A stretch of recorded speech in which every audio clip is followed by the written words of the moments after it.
আসসালামু আলাইকুম ভিউয়ার্স। তো আবারও চলে আসলাম বরাবরের মতো আরেকটা আরবাসীর ভিডিও নিয়ে।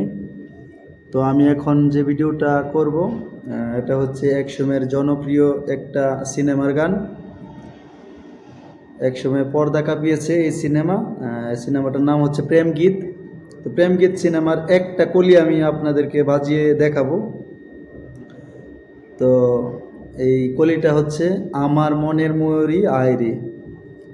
তো এটা বাঁশি দিয়ে কীভাবে বাজাতে হয় চলুন দেখা যাক।